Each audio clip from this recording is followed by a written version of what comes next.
Hey moms, it's Laura Ollinger. Welcome to the Positively Healthy Mom podcast. Because there's no manual for the hardest job in the world. Hey everyone, today I'm so excited to bring to you Jessica Speer. She is an author of many books that have to do with social, emotional, learning, feelings, everything that teenagers and preteens, tweens go through. And so, Jessica, can you tell us a little bit about your books? Sure. And thank you for having me, Laura. My name is Jessica Speer, and for the last 10 years, I've been really honing in on writing helpful guides for the preteen and the early teen years. As you said, sometimes this can be a tricky time socially and definitely emotionally as kids are going through changes. So, my first book, I've got a background in social sciences. My first book grew out of a friendship program that I ran in schools for girls. The long title of the book is called BFF or NRF. NRF stands for Not Really Friends. Girls Love that. the Happy Friendships. Uh-huh. Then I wanted to, do another book that's really focused on relationships, especially in the middle school years. For all genders. So, my second book is called Middle School Safety Goggles Advised. And then my latest book, which came out last summer, is called The Phone Book Stay Safe, Be Smart, and Make the World Better with the Powerful Device in Your Hand. Because as we know, especially in the preteen, teen years, a lot of this is shifting online. So I wanted to Yeah. really talk about that and help kids become more aware about digital safety and digital citizenship and communicating online. So that's the information that went into my third book. So these books are written for preteens and early teens. They're interactive, so they're filled with quizzes and stories and quotes from kids, just ways to try to keep it engaging and fun as kids work through this. That's so awesome. And so, what is the overall message? Or maybe each of your books has a different message, but what's the overall message you're trying to convey? And they all go into different things, but I think the overarching method is to give kids a little more confidence in these areas. We might notice as parents of preteens, early teens, there's a big confidence dip sometimes. And so this helps them maybe tap back into some of that confidence, let them know that they're not alone, that a lot of other kids are experiencing some challenges in these areas too, and just some high level insights. In fact, my first book has 9 friendship truths, I call them. And they're these things that we learn over the course of our lives about friendship. But what I found when I was running my friendship program is it's helpful for kids to know some of these insights earlier on. In fact, if the earlier they knew them, the less likely they were to think, hey, there's something wrong with me. This is actually Right. sometimes just what happens in relationships. So, yeah, so a combination of all those things in all those books in some varying form. And I think it's so awesome that you write to your audience and let them know that, it's not them, that, this is just something that's normal that we're all kind of going through at that time, kind of some insecurity, some self doubt. And so a lot of times what teenagers and tweens do is they look to others for the opinion that they have of themselves. So it's kind of like if the other people think that they're okay, then they must be okay. And if the other people don't think they're okay, they must not be okay. And so they're kind of like looking for that feedback. And so unfortunately a lot of times they don't get that feedback and then they start to have that self-doubt and that insecurity. And do you have any stories that you could share of either the people that you talk about in your book or real life people that that kind of had to overcome those negative messages that they were getting from those outside sources and learn how to speak more kindly to themselves? Yeah, and that's a great question. And one thing that inspired me to write this book was, spending time with groups of young preteens who are feeling like they're having a hard time in their friendships. The It was so interesting to watch. A group would come together and we'd work together for a couple of weeks and work on some skills and it would be fun and there'd be games. But one of the most powerful parts was them looking around the room and seeing, oh, it's not just me. Wow, that person's here too. Whoa. So I think we tend to, especially in the preteen teen years, we look like you said, we're looking so much what's happening in our peers, but it's not telling the whole story about what's really going on with everybody. So I could see a sense of relief in the room all the time by kids just noticing, oh, it's not just me. So that's why in my book, I include many, many quotes and stories from real kids because it's so important for kids to know that they're not alone in this. It might look like everybody has these awesome close friends, but there's a lot more that we're not seeing that's happening with all these kids. Totally, totally. So what is some of your best advice that you give to the people that you work with? Let me share some of the friendship truths, which I share in my first book, which is the BFF or NRF Not Really Friends, a guide to happy friendship. So some of the friendship truths that I found resonated a lot with kids are one, friendships have different phases and change over time. And just knowing that, it makes those inevitable friendship changes just a little less uncomfortable. I mean, friendship changes are always uncomfortable, but when we look at the research, it is so common. It's especially common in the preteen years, especially around middle school. Kids are their interests are changing. They're meeting new kids. They might be changing schools. There's a lot of group dynamics, so it's really common for friendships to change. In fact, it's a minority of kids that sail through their school years with the same group of friends. The majority, there's a lot of changes there, but that can feel hard. It's not easy. So just kids knowing friendships have different phases and change over time. It's great to know that. Stay open to that. Stay open to changes. We'd never know the end of the story. Now that I've got high school kids myself, I can see kids reconnecting. Kids that maybe went separate ways, now they're reconnecting in other ways. So it's keeping kids' minds open to that. One other friendship truth is that everyone develops friendship skills at a different pace. And I like to talk about friendship in terms of skills. In fact, my books have quizzes in them. So in addition to like, how healthy is my friendship? There's a quiz is how are my friendship skills? And anybody who takes that quiz, whether you're, 7 to 70, there's going to be some parts of that quiz are like, oh yeah, I still could grow in this area, because there's a lot of skills that go into friendship, and all we can really control, is ourselves, and just being aware of, hey, maybe because I'm like this, it might be, contributing to this conflict that I'm having with my friend, so knowing that friendship's a two-way street. We all have different skills and we're all developing these skills at a different pace. Yes. So I love that point about, not necessarily blaming others for the things that they're doing in the friendship, but more kind of like looking inside yourself with taking that quiz and really understanding kind of how you might be contributing to the problem, or kind of like where your strengths are, maybe where your weaknesses are. How can you improve as a friend? Because after all, that's all we can really do is control what we do with ourselves. Is that kind of like what the purpose is of that? Yeah, exactly. Because you're right. That's all we can really control is ourselves and our kids too.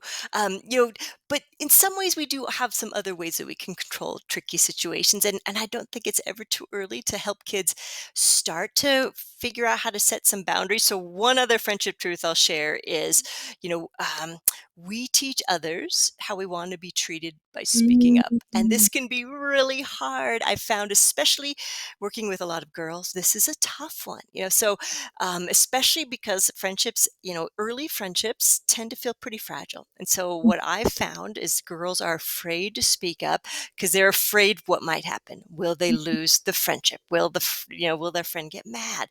So speaking up is a real challenge, and it's a skill that takes practice. So I do encourage girls to, begin to practice, and we work through I statements. So instead of saying, you never let me go first, they would say, I feel like I'm not getting the chance to go first. Can I go first next time? So starting with the I, and kids immediately get that. We do role plays and practice that. They know what it feels like to have a finger pointed and say you versus someone saying, hey, I'm feeling left out. So just starting to teach these basic communication skills. And for a lot of kids, it might take a lot of time and practice before they can begin to speak up. But, I think that's a great role for parents and caregivers is to, gently keep encouraging them and supporting them to do that. And we can model that ourselves in gentle ways. I do feel like, we can teach our kids how to speak up in a way that is kind and respectful, and then they're more likely to be heard.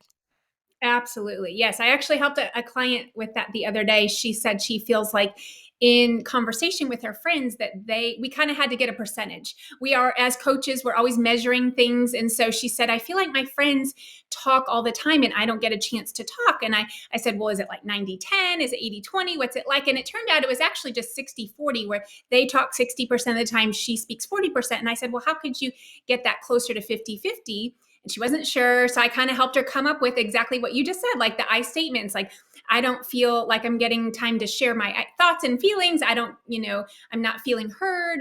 Starting with the I and really kind of getting that confidence up to really speak her truth and speak how she was feeling to the friends. And then they can, respond the way they would like to, and hopefully a healthy way, and work it out and maybe get closer to that 50-50. So kind of getting that concrete goal in mind, instead of just feeling this feeling of, oh, I don't get to talk enough, but more like putting some action to it. So I love that your books really address that as well. I would love to move over to your newest book about cell phones and technology and social media. That is something that I spend a lot of time on in my work. And so I would love to hear what your thoughts are about it. How are you addressing this in your book? Hmm.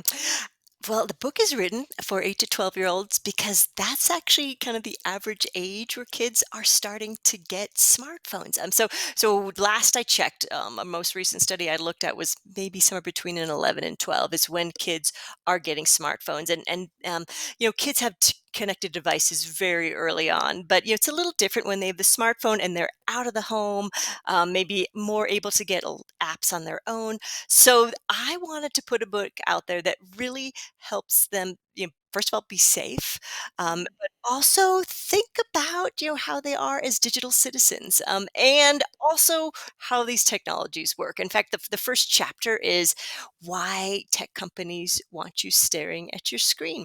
So I think for all of us, from age 8 to, however old, it's important for us to know that a lot of platforms and social media are based on, collecting data and advertising. So we just need to know that. So in that chapter, I talk about that and persuasive design. So the strategies that technology use to keep us coming back to them, tagging and notifications and levels and tokens. So I wanted to help kids be really informed consumers of technology. And what I found, again, working with preteens and teens, is kids hate to be duped. So they love it when they have a little information like, oh, okay, I see how this works. So I want to put a little more control in their hands, realizing, they're up against a real challenge here. We have some of the best designers and engineers of these beautiful products that, I mean, I love technology. I'm not against technology, but I do think they're so beautifully designed, and so for the young brain, the developing brain, it can be hard for them to really put some boundaries and some awareness in place to keep their use in check, and then also how to stay safe online. So I've got chapters on, digital safety and privacy and cyberbullying and cyber drama. So I think the more information that we put in kids' hands, the better off they're going to be. And I always encourage, if parents can, this book is a great book to go through with your child before you get them that device. So it kind of talks about all those things that we as parents want them to know. So it's a great starting point for conversations, and to put maybe a family tech agreement in place, so that as they launch into their device, the family feels really ready for that. Mm-hmm. I love that. I'm actually going to refer your book. Yeah, I'm giving a talk to our school board here in my school district about cell phones being used in school, and they're asking me to kind of address the issue. And I would love to just use you as a general reference for parents who are kind of just getting started in that age where they're giving their kids phones and they don't know exactly how to, monitor it or stay safe. So you would be an amazing reference for that. And so the last topic I really want to get to is what you talked about, bullying and cyberbullying. So that is also a topic that I work with on with teenagers and parents and tweens as well. And so, what is your guidance on that? What do your books talk about? Oh, and I'd love to hear your thoughts on that too. But first of all, I want to make sure that kids and parents and families understand really what cyberbullying is versus digital drama, which is very common. Digital drama is, it's basically, some of the mean stuff that we see happen in life, especially in kids and teens, shifted online. So maybe kids going at each other. There's some mean comments, some snide remarks. that usually it's kind of a situation that then it goes away. Now, how that differs from cyberbullying is cyberbullying feels very directed at one person. So a group might be really targeting a group or another group, and it's really constant. It keeps happening over and over again, and it's pretty cruel. Sometimes we can't even see what's going on. There's some apps out there that are anonymous, which I highly encourage families to avoid anonymous apps. They're not safe places for kids to be, or it's happening in DMs, on social media. So they're privately said. So it might not be very apparent that kids are getting targeted, but so it's really essential for parents to talk to their kids if they ever feel like they are getting targeted, your repeated mean messages over and over, to let them know that this is a situation, that they need to come to you and let you know about that, and to work that through together, and let them know that sometimes kids are afraid to come to their parents because they think they might overreact. So make sure you're letting them know that you're going to address this in a way that feels safe and comfortable for them, but nobody deserves to be treated that way. So if it crosses that line and just from digital drama into this is really directed at one person and it's pretty aggressive and mean and harassing, that needs to stop. And intervention is what I found is normally happens there. Like doesn't solve itself on its own. We need some adult intervention there. Yes, yes, I completely agree. And so, with what you said about adults' reactions, I know that that's a topic that you are very passionate about, how parents are responding when kids come to them with any type of friend problem or social emotional need, difficulty that they're having. So, what is your advice to parents about how they respond to anything? And this I found is a practice, for parents and even for me personally. So it's very easy as parents when our kids come to us with something that they're struggling with or something that's really hard for us to almost get triggered by that. So Yes. us to get very mad or very sad or just pounce on that situation. And when we get to the preteen and the teen years, that's not helpful. So what we've done there is, our kids are already feeling emotional. They've told us something, and now we've kind of gone off on our own emotional roller coaster. And they see that as ungrounded. So that to them doesn't feel like a safe space to go. What is most helpful for them is if we, even as creepy or as weird as what they're telling us sounds, we take a deep breath, we Mhm. ground ourselves, and the first thing out of our mouth is, "I'm so glad you told me this." Tell me more. So it's just so calm, so grounded. And step one is just to listen. Not to react, just to listen, to get a good understanding and help them feel heard in this situation, because it's a true gift for the person across from you to really hear you.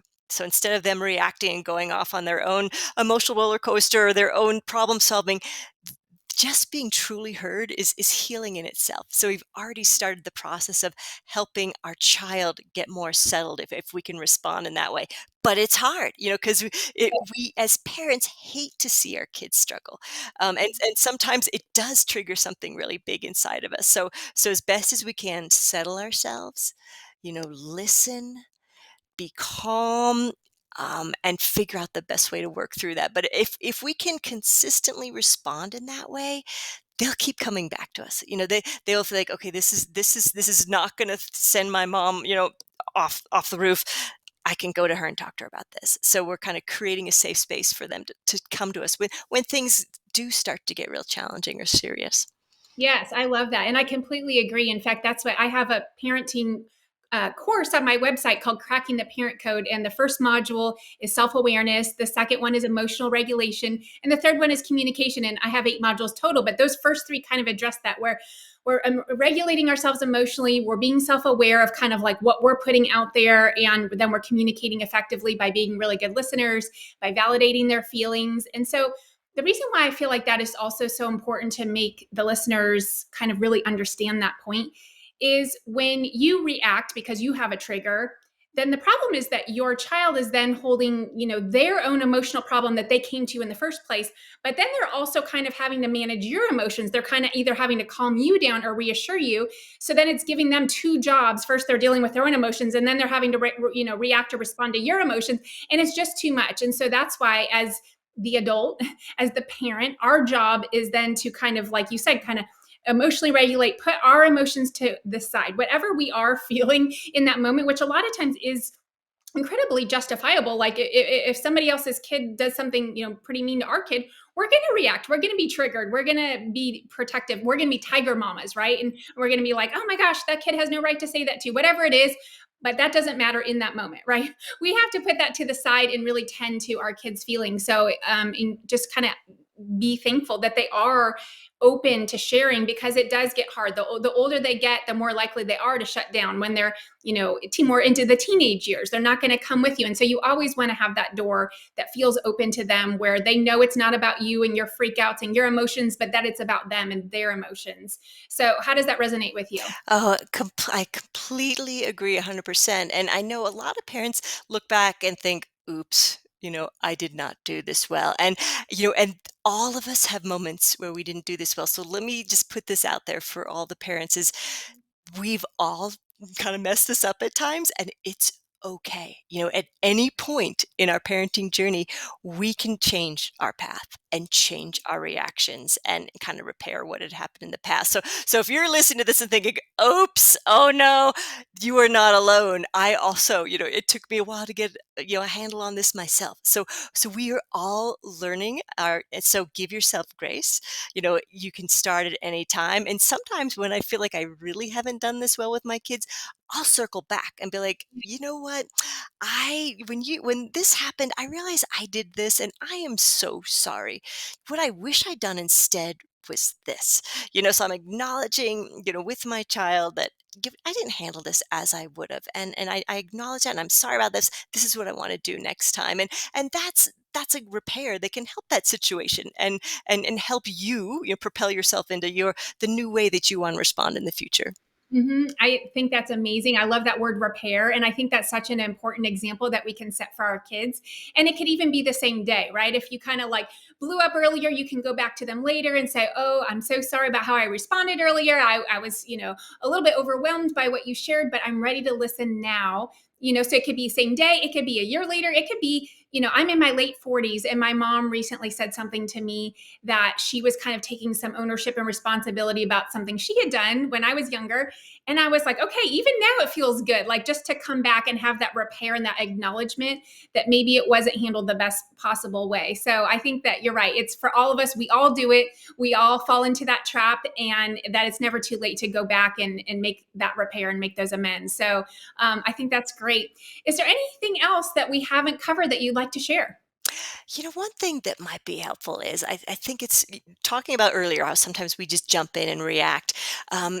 What I found is helpful is if as we are helping our kids, develop their own friendship skills, their own relationship skills, we kind of keep a real high level look at this. So if we like pull back from the school playground or the school lunchroom, we're looking down from above at these young people. We've got kids that come from very different homes. We've got some neurotypical kids. We've got neurodiverse kids. We've got kids with all different personalities and skill levels. So it is not surprising that there's social struggles and strife. So I like to look at this as like, this is a training ground, so all we can control is ourselves and do the best we can. Know that we're going to mess up sometimes. And as we are helping our kids navigate this, try not to label and put other kids in boxes. They're all kids. They're all dealing with their own stuff that we don't know about. So just helping our kids see that big picture too. It's normal to have conflict with other people, and we're all doing the best we can. There are things we can do. There's skills that we can develop in ourselves to try to improve these situations, to try to maybe set some boundaries or solve some conflict in healthy ways or speak up. There's things we can do, but it is perfectly normal to have social struggles and strife. That's kind of part of being a human. So I like to tell that to parents because I think it's easy for parents to get into the nitty-gritty of the conflict instead of kind of pulling back, realizing, our role in this is to try to guide our kids in the best way they can so they can develop those skills. I think that's such a great point. And it made me think of the question is, how do you help parents find a healthy middle ground? So what I mean by that is some parents, they're so, the minute one thing goes wrong in the lunchroom or the minute something happens, they're kind of freaking out, reaching out to the guidance counselor or calling the teachers or trying to make it, fix it. And then there's this other extreme of parents that I see that, they're all about, oh, their kids will tough it out, they'll figure it out, they're resilient, they're right.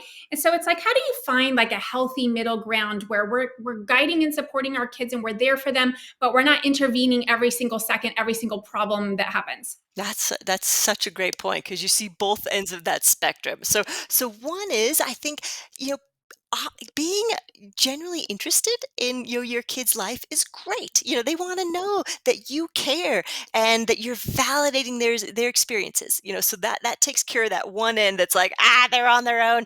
But just showing interest, asking questions, not getting involved, but just asking questions, showing interest, validating those tough emotions when they're having them.